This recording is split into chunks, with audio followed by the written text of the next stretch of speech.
All right, well, good afternoon. Wanted to go ahead and go over what we went over in the staff meeting on Tuesday, since I know a lot of you, or several of you, were not able to be here. So we'll go through this fairly quickly and discuss the things that we talked about.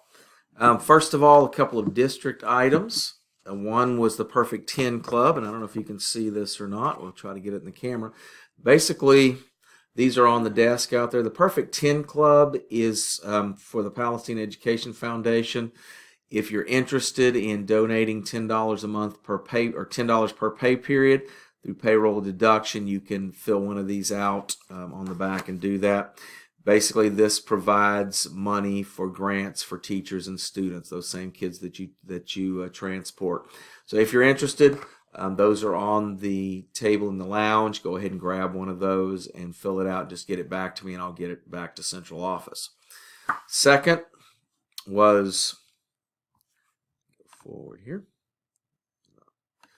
Second was the Palestine Operation Read Pancake fundraiser. Some of you may have gone to that last year. September 21st, that's a Saturday from 7 a.m. to 7 p.m. This is done through the Rotary Club and a few other organizations in town. Basically, the purpose is to provide 4 books to every single child in Palestine ISD K through 6. And then they do the same thing in some of the other surrounding districts, Westwood, and I believe they're trying to move into some of the others, such as Elkhart and Slocum and beyond. But a great opportunity to support literacy here in Palestine, get kids some books, some of whom may not have very many at their houses to read. That one, adults are $6 for all the pancakes and sausage you can eat. Children ages 3 to 10 are $3, and you can buy a family pass for a family of 5 for $20, and that's all day, 7 a.m. to 7 p.m. So it's not just for breakfast. They also are needing volunteers, so if you're interested in volunteering, just let me know. I'll tell you, I spent last year about 2.5 hours doing nothing but flipping sausage, but it was a great time of fellowship with the people that were there. So a good opportunity to serve as well. Next was the high school turnaround. For those of you who have to be at the high school or turn around at the high school, I've been watching people going through this first turn. I believe it's a little safer if we go down to the stoplight, wait until you get the turn signal, then make a left and come back around and then do your right out of that parking lot.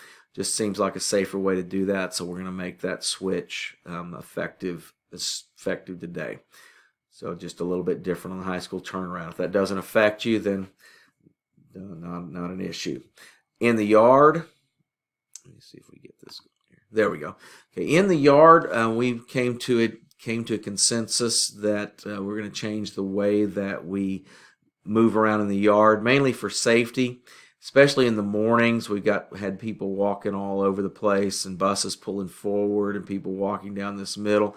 Just got a little bit hectic in the morning, and I've had a couple of times when I was walking along and came 5-6 foot away from a bus that started pulling forward, and that's not a very happy thought at 6 o'clock in the morning.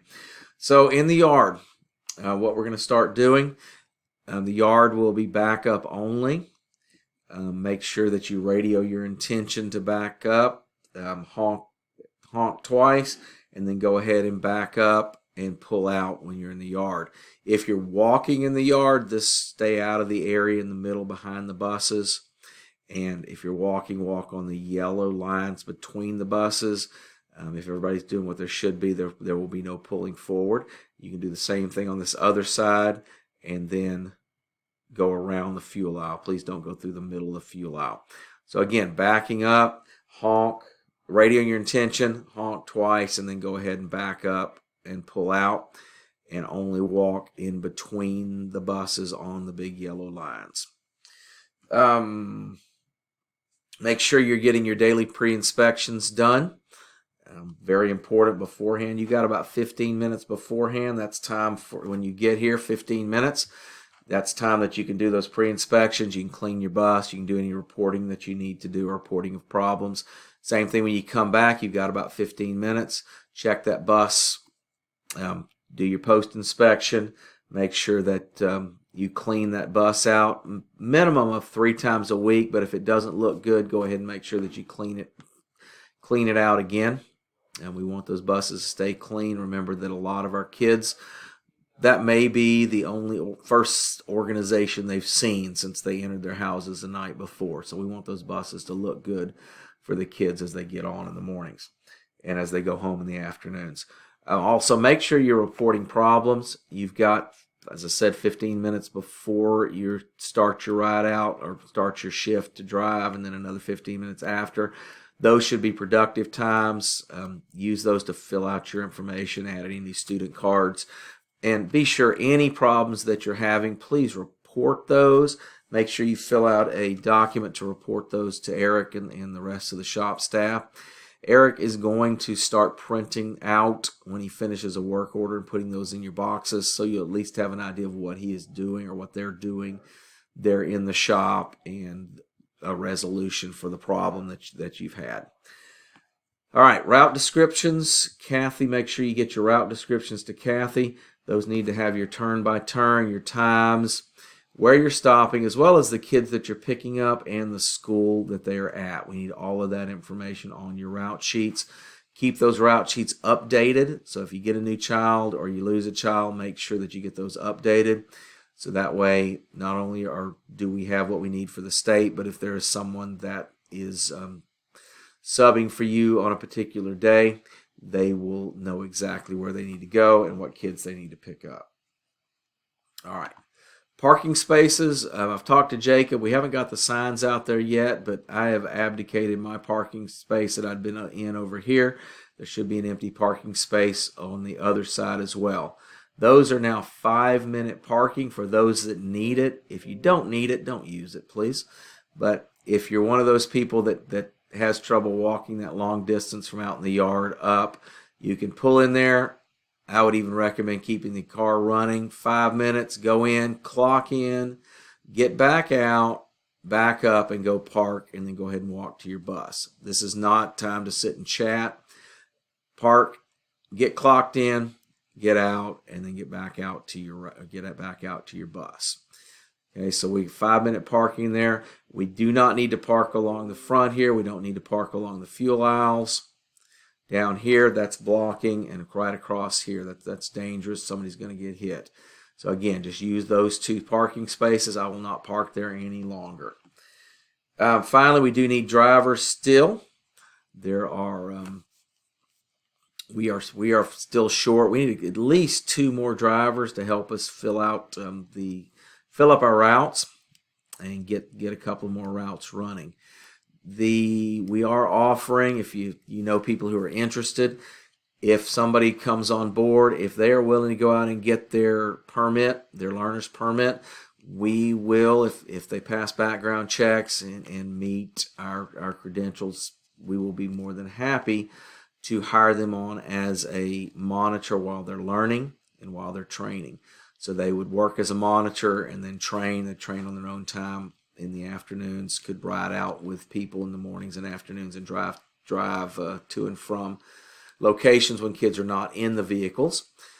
And then that would give them a little bit of a fast track to getting their CDL. We give them a specific amount of time to get that. But they would be being paid monitors pay and serving as monitors on buses and learning those routes while they're also learning how to drive a bus. So it seems like a win-win. So if you know somebody that is interested in driving but doesn't want to wait that long period of time that it's often been, if you'll go ahead and send them our way, we'd love to talk to them. All right, next, campus delivery times. These are the target times for our campuses, north side, south side. Our goal is to have kids at school by 7:25. Story by 7:35, and then the junior high school in Washington by 7:40. The reason for that is 20 minutes before they start class. That gives them time to get in, get their breakfast, and get to class and not miss that prime first 15 minutes of class time.